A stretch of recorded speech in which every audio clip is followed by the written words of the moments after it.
All right, everybody, how we doing? Matt Modi here with OddsJam, here to give you some NHL best bets for today. So we only have 1 day left of no NBA, which is incredibly exciting, which means that we're still hockey guys for just another day. So I'll be giving out my favorite NHL bets for today, of course, using OddsJam to find these bets.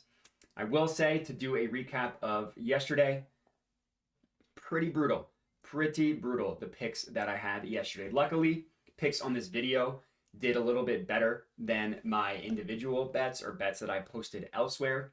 A lot of plays that I had on specifically, for whatever reason, Bet365 is what ended up losing.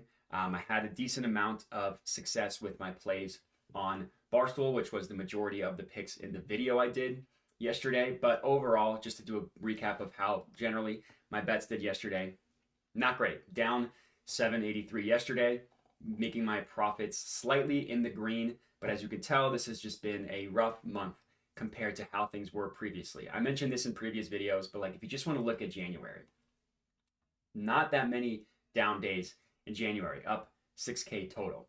And that's kind of just the ebbs and flows of sports betting, right? You need to understand that variance is a very real thing when it comes to sports betting. Even if you're placing bets that consistently beat the closing line, the variance monster can still get you. If you want to look at my history using OddsJam, significantly more ups than downs, right? Of course. But there are some downs, right?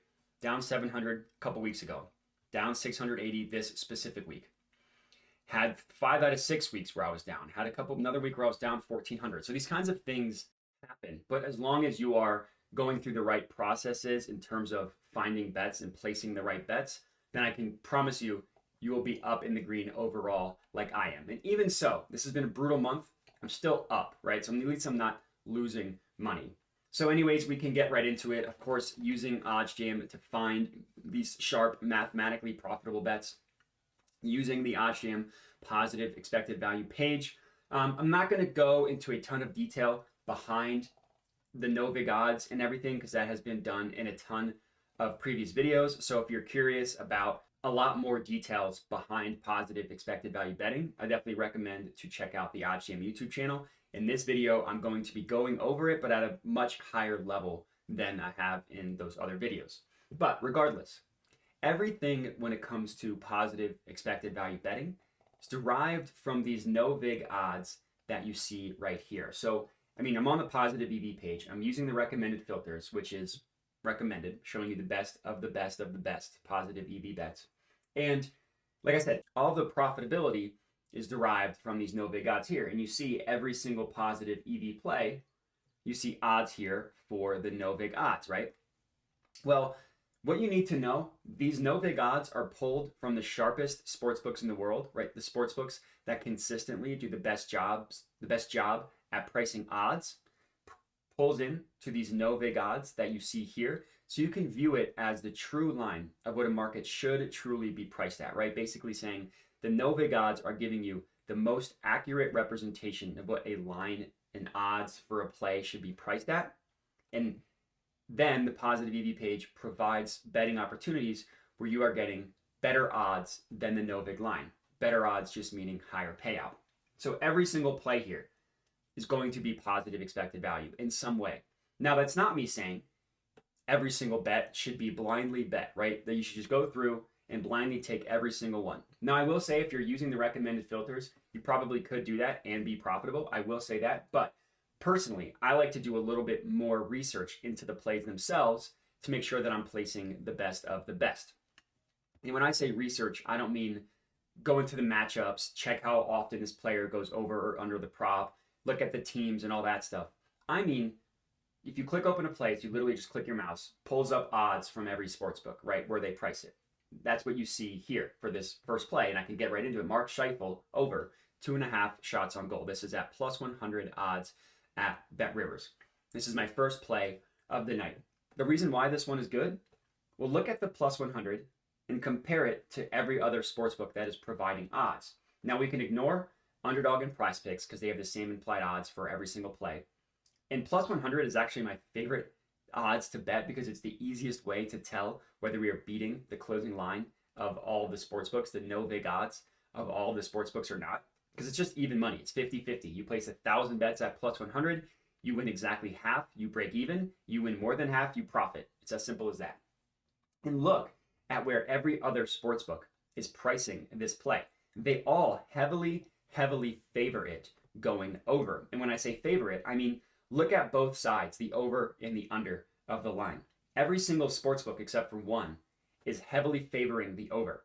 They have the over as the more expensive option, which is the sportsbook telling you they think that the over is the more likely scenario, right?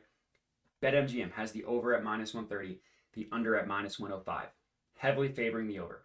PointsBet, minus 140 versus plus 100. FanDuel, minus 122 versus minus 108. Bet365, DraftKings, BetOnline. The only book that doesn't is Pinnacle, which is also a little bit of an outlier here, right? Every single sports book, that's like 6 out of 8, are heavily favoring the over. We're getting it at plus 100, which means that if we win over half our bets, we are profitable. That makes this a profitable bet and a good bet to lock in, which I have already done. Lock this one in. Mark Scheifele over 2.5 shots on goal. That has been placed, as you can see right here, plus 100 odds. Play number 1. Play number 2 is also in the Jets versus Islanders game, and we are looking at Anders Lee over 0.5 points. So just records a point in some way. We are getting this at minus 113, also at BetRivers. And I will say, BetRivers can be books. You can get the same odds at BetRivers, Barstool, Unibet, TwinSpires, and I think maybe a couple more, but those are the main 4. It's priced at minus 113. No vig odds giving you this at minus 116. Essentially, we can round up from minus 115.96 to minus 116. So the gap, again, that's your profitability. And again, same thing here. This is why I like to bet. Not the gap here is obviously important, but the reason why I identified, okay, this is one that I would like to bet, is because look at the BetRivers line compared to every other book. Minus 113, legitimately every other sports book, every single one is in the minus 130s, showing you that, hey, this is a profitable bet. This is a good bet. So this is play number 2 and the last pick for this video. So a little bit of a lighter NHL slate today. So only 2 picks, hoping to go 2-0. I will say, with the NBA coming back with a ton of other stuff in the pipeline, make sure to subscribe to the OddsJam YouTube channel, turn those notifications on. And if you want to find me on social media, you can at my Twitter handle that you see on the screen here, Jedi Modi. And that's it. So appreciate everybody watching and have a good one.